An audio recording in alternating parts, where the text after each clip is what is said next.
Please welcome to the stage Head of Customer Success, OpenAI, Vanessa Katihi.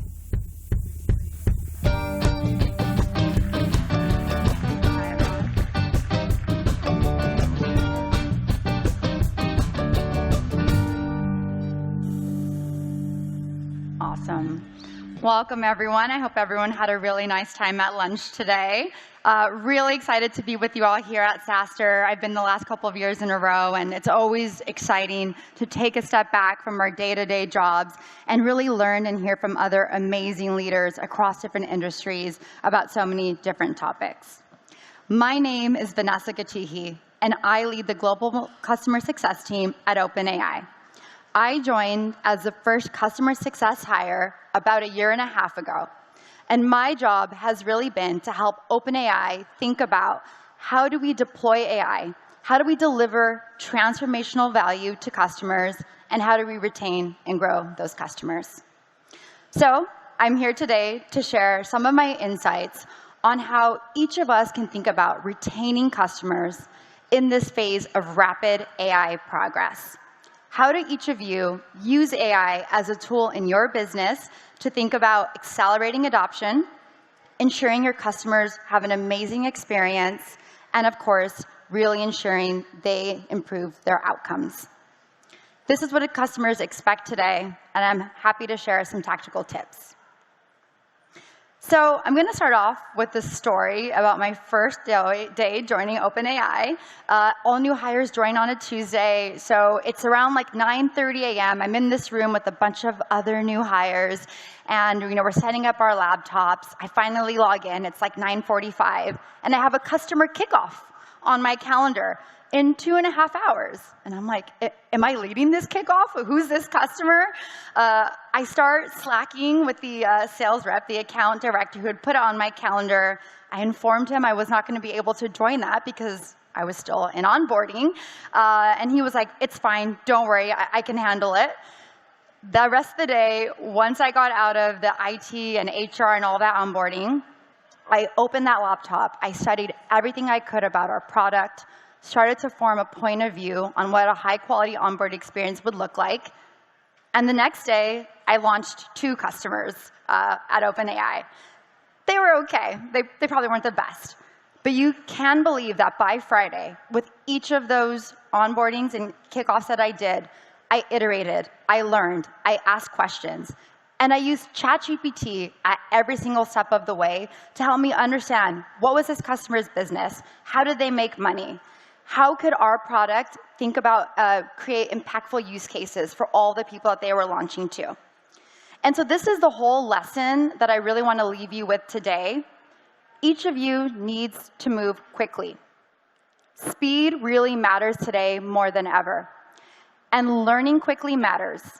Helping your customers and the teams that you work with internally within your company matters, and it's becoming an essential skill.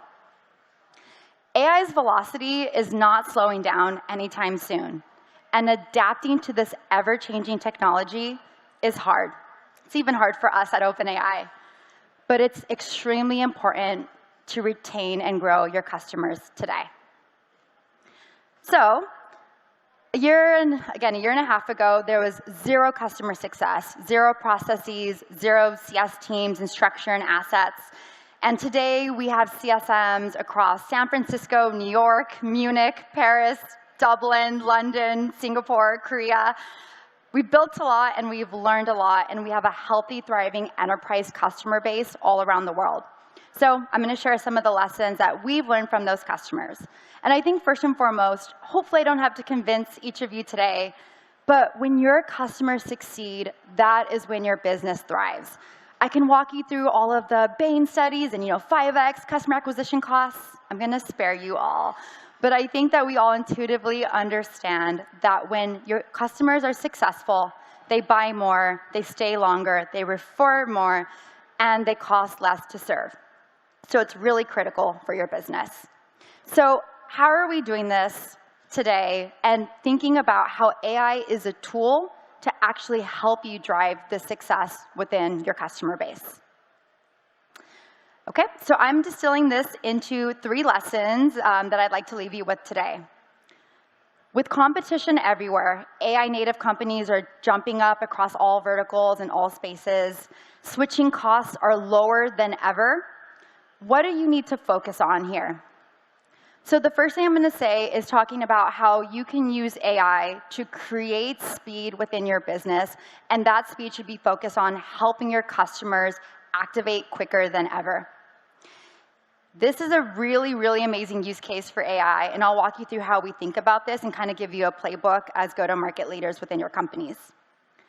The second thing I'm going to focus on is how do we all race to have our customers see ROI? Return on investment, customer value, customer outcomes, whatever you want to call it, we cannot lose sight that that is the most important thing your customers need to see from your company. It is your job to ensure that they are seeing those outcomes as quick as possible.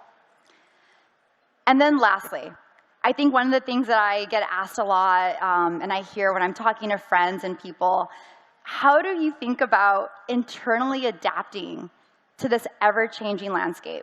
This is really tough for each of us as individuals and also for our teams and our customers.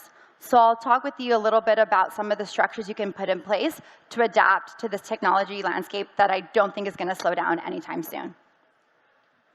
So at OpenAI, we ship quickly, we learn quickly, and we collaborate and optimize at full speed, and we do this for our customers. And I think this is why we win. So let's share a tangible example, not from OpenAI. In keeping of the theme with this, rapid iteration and learning, I took this photo myself on Thursday. So less than a week ago, we had the CIO of Lowe's, a big retailer here in the US. They came and they spoke at our executive summit called Frontiers, where we had top CXOs from all Fortune 500s across the US. And what I love the most about Semanthony Godable, that's her name, is she, as a CIO, believes that it's her job to ensure that her company, her engineers, her teams, do not get stuck in the AI pilot's doom loop. I love that she called it that, and I'm like, yes, this is what I'm seeing a lot. How do we not get stuck in that AI pilot doom loop? So the way that they approach this at Lowe's is that every great idea that comes to them, right, it can be fun, neat, very cool things with the latest OpenAI models. She makes them pause and say, how does this drive one of three things? She wants to focus them on building AI that helps their customers shop better, employees sell better, or any internal productivity and operations run quicker. And so when they were getting started, all the proposals had to come and at least point, even just roughly, to improving one of those three things. And once they built the scale and the process, got the data in the right place, now they've kind of farmed that out to different business units. But what I want to leave with you each today is that customer expectations have changed. And your job is to really make sure you are building the right things that are focused on helping customers do the most important things that your business wants them to achieve quicker. Their SVP of digital said, and sorry for this, guys, but he has a quote of, ChatGPT has changed expectations. And today's customers demand more value at greater speed and extremely personalized. So their response, and again, I'm sure most of you here aren't retailers, but what they've built on our OpenAI platform, both for their consumers online as well as the agents in stores. So if you go to a Lowe's, someone's wearing a vest, they have a little handheld there. They're really building an app on top of our models that helps each customer get personalized expertise for whatever home project they're doing. It's 24/7. They actually see that most of the traffic and questions here are in the middle of US night when they couldn't go into a store and ask. And I think what's important here for each of you to take away is that they are really seeing in the data that this is driving sales, but it's also building those repeat customers. They built trust with the people who are embarking upon these extremely, usually expensive projects, and that's really happening in their business. So for all of us here, most of us, as SaaS leaders, AI technology leaders, I think we need to be thinking about this mindset here of how do we build things that are really helping customers get instant answers, things like automating support and getting them to ROI. So in the kind of spirit of not having everyone here get stuck in some AI doom loop, I'm going to give you a blueprint of the 4 things I think you should focus on within your business to really help accelerate you guys getting customers to their outcomes quicker. So we're going to start with support. I think Yemeni said it earlier, the CEO of HubSpot. I don't think we need to spend too much time on support, which is why I started with it. Please, please, if you're not doing something around automating at least like some sort of tier 1 easy support tickets, this is clearly low-hanging fruit. We have the largest customers of the world, banks, the T-Mobiles, of course, Klarna. If you haven't Googled the Klarna OpenAI story, please do. This is a really amazing use case. They've shown how they've triaging over 2/3 of their tickets, bringing the average response time down from 11 to 2 minutes, and saving about $40 million a year using AI. So we internally are also automating most of our support ticket responses. But what's really cool and interesting is that it's not just that agentic answering of tickets. That same technology is surfaced internally to our go-to-market team members as a co-pilot. So I think that there's a lot of talk right now of agents versus co-pilots, and I think the answer is really both. It depends on the use case, and it depends on where your company is in the journey.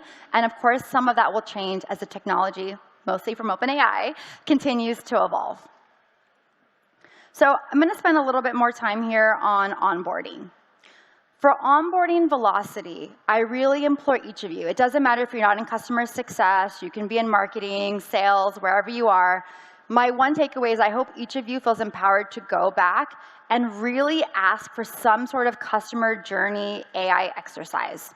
My tangible recommendation for this is take the time to map out your end user journey within your product, the admin journey, and then account level customer journey. And again, for some of you, those might not all be different. For OpenAI and for some of the other products I have worked with, those journeys are different.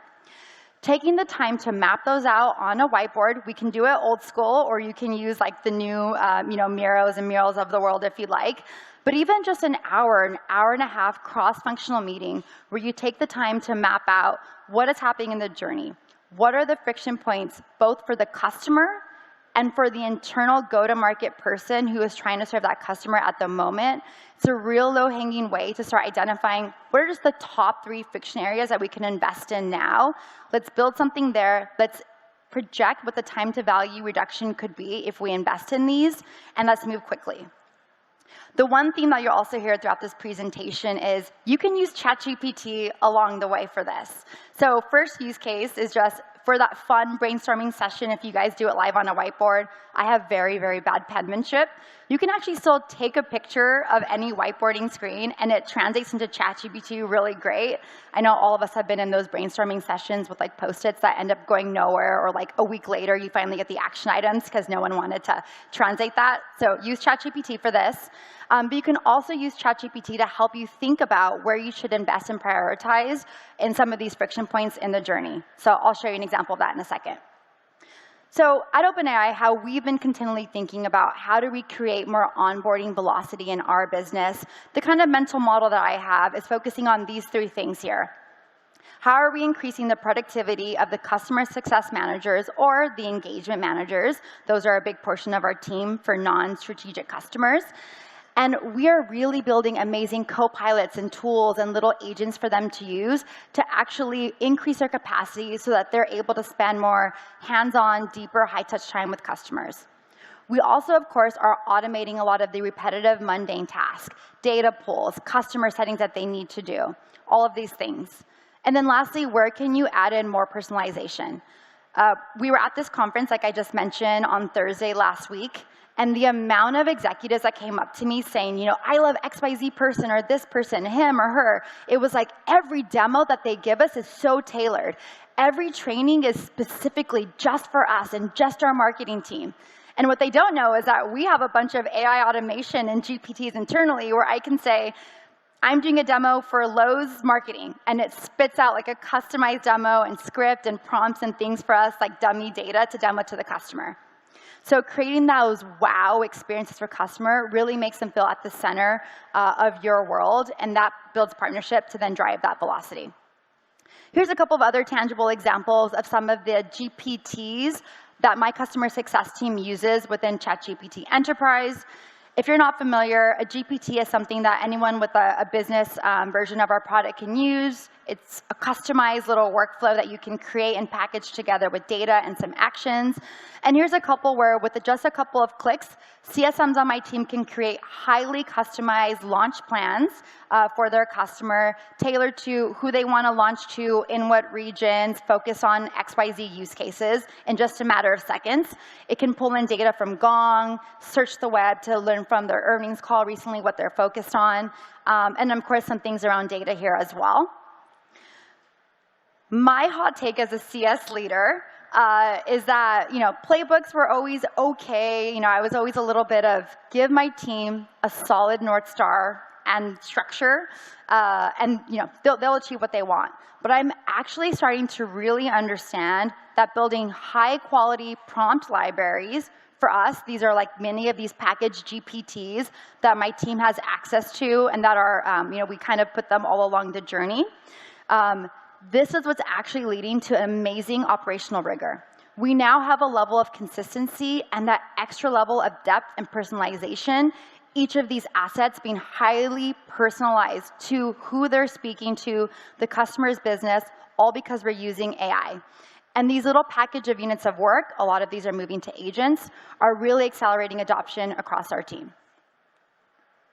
Okay, so going back to this framework, I think this is actually the lowest hanging fruit here on this, which is decision making.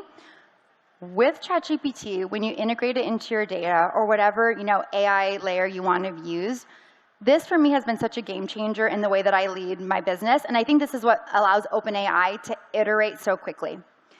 When you can be your own BizOps team and get really amazing insights about how your customers are using different features. Is that correlated to retention? Is that correlated to growth? Is there a difference by region? All of these things, when I was just at Slack for 5 years, like Maggie, if you heard Maggie earlier, I would put in a little request to my BizOps team, and I would have an idea, and I would have to write it out for them, and then they would get back to me like 3 days later, asking me details about my idea, and like 2 weeks went by, and I finally got the analysis, and it was still impactful. But now I can do all of this myself. I even have people on my team, since our ChatGPT Enterprise instance can have our Salesforce data, Gong transcripts, usage data. They're coming to me with insights about our business and where we should focus, like new assets and enablement. And it's so powerful when now every single person can have these insights and help shape the company in a way that is putting our resources in the most impactful areas. And then lastly, product velocity. So voice of customer is now such a rich source of data. And I know we've, for a long time in SaaS, had like very rigorous programs. Maybe you even had, ops team run it.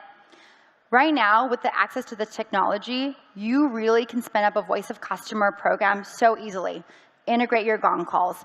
Get things from your community, wherever that community lives. And this is something that we've been spending a lot of time really optimizing these days at OpenAI. So it's very top of mind and very fun since I'm working on it right now. So at OpenAI, this is really kind of the heart of what we do. As I mentioned earlier, because we ship so quickly, we learn quickly, and we iterate, this is why we win. And so the way that our company is modeled is that research is kind of the beating heart, or more like the beating brain of our company. It's a research lab. We then have our applied team build products on top of this, test and iterate, and then we in go-to-market deploy this technology to our customer base. We learn quickly. We hear what customers need, both from the consumer side but enterprise side, and we feed that back into our research to continue iterating on this loop. As I'm talking to you today about using AI more in your internal processes and building it into your products to help you think about accelerating that adoption, I was thinking a little bit about how we've been doing this internally at OpenAI, kind of mimicking this flow a little bit. So each of you, right, as a leader, as a person that's just interested in kind of continually innovating, you're your own little research lab. In our team meetings, we kind of do these generally monthly. We're going to start trying to do them more frequently. How do we ideate different friction points along that customer journey and prioritize what are the investments that we need to do in our business to help customers get that adoption quicker? How can we maybe forecast what ROI we would expect to see on that investment with our teams and build those? We then generally pilot with a small tiger team. So what that looks like in my world as a customer success leader is I have 2 CSMs across my team in different segments. that have smaller books. So it's not that they don't have any customers, right? We actually still want them to be close to what questions are being asked. When we launch something, they can test it real time in their book, see if it's working. But they test this, they even build out some of this for us internally, and then we start to measure what is those time savings, or what are they able to now do that they weren't able to do, and then we iterate and scale it.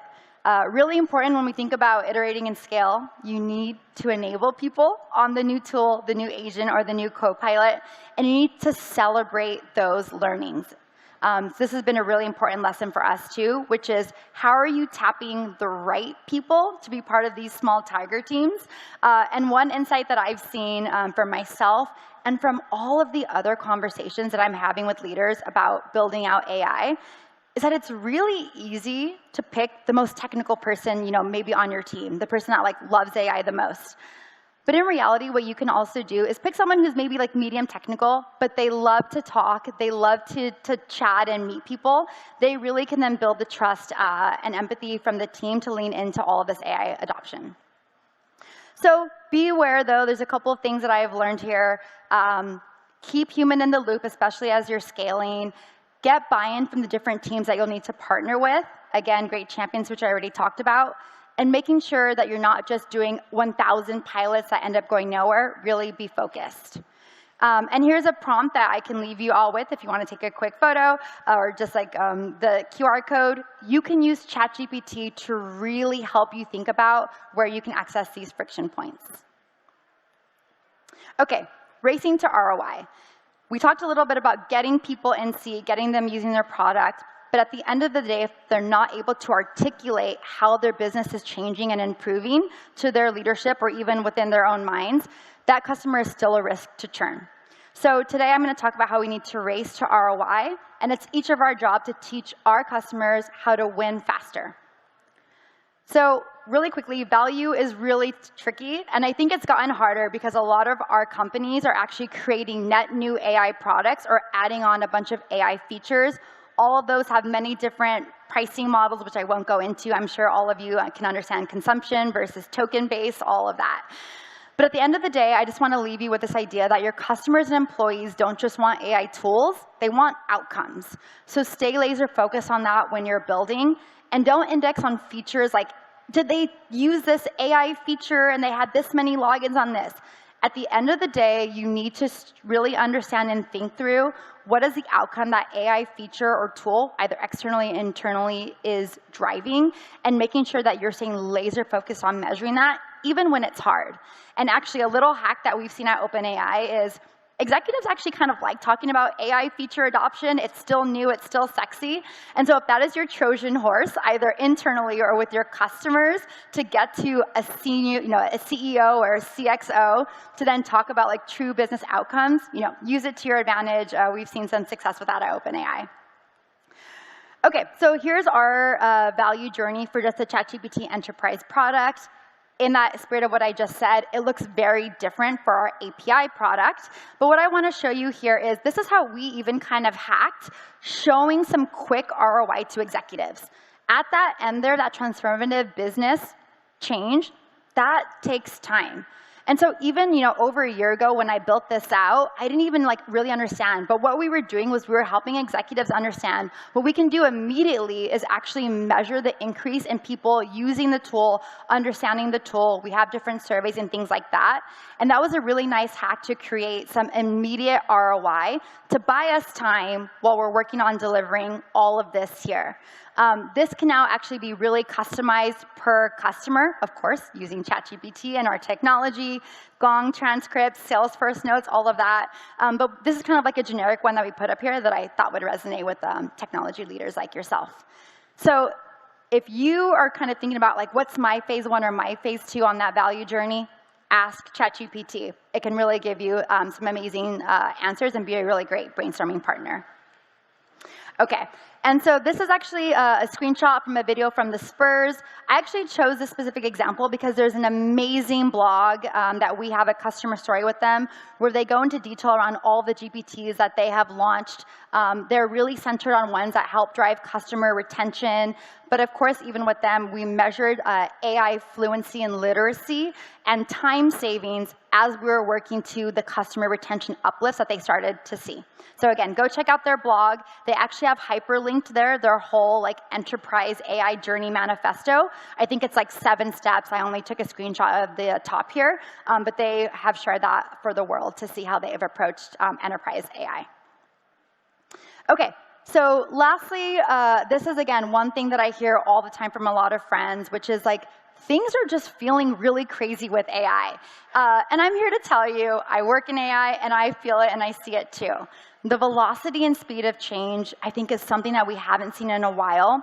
But it really is each of our jobs as leaders within our companies to think about how do I create flexible processes and plays that we really help us stay on top of adopting this technology. So some insights that I'm going to share here. The first is that the change management playbook is actually not that different than a lot of the change management that we've seen before in the past. Have great executive sponsorship. Communicate the why and the vision, right? What are you going to do with that time savings once we automate XYZ thing in an agent? Or how are you going to show up better for your customer with these GPTs or these co-pilots?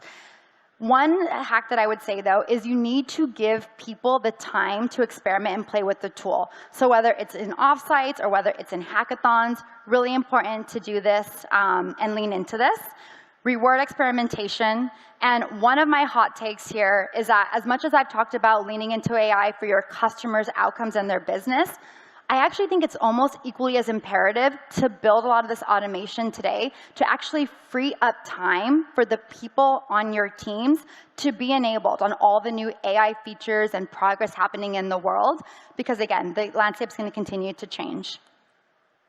And so to kind of leave you with one thing here, I get asked personally, Vanessa, you, as a human, not OpenAI, how are you staying on top of all the different models that Anthropic and Google and all of the big labs are coming out with? And so I just wanted to leave some tactical tips here to share with you.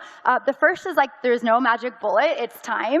I really am pretty thoughtful about trying to book time on my calendar to use the tools, use the different models that come out, really understand what is the power and also the limitations of technology as it exists today. And a lot of that, you just need to get your hands dirty in the tool. I put a little screenshot of our app because using voice mode is super, super an amazing hack. And if you're not using voice right now, do it. Whether you commute or have to wash the dishes or fold laundry, being able to have a conversation about what are our flops and what is the new inference time scale new paper that came out. Really being able to have a personalized tutor to some of these really technical and really complex processes has been a game changer for me.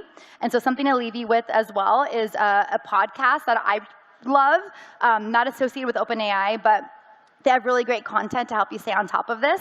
And then 2 quick features that I'll leave you with within ChatGPT, which are projects and our little GPTs that I mentioned earlier. If you have not used projects, it might be the last thing that I leave you with here, which is go into ChatGPT Enterprise and start using these projects. It's a great way to just really 10x the work that you're doing. And if you want to understand how to use that, we have a free OpenAI Academy that we recently launched. There's a tons of videos on business workflows and use cases, and there's one there on projects. So thank you all for coming to my talk. If anything that I wanted to leave you with today, it is that you need to start today. This will not slow down, and each of you really needs to use AI as a competitive advantage. How can ChatGPT or other AI tools help you ideate, pilot, and scale for your customers? And you need to do it now. Thank you.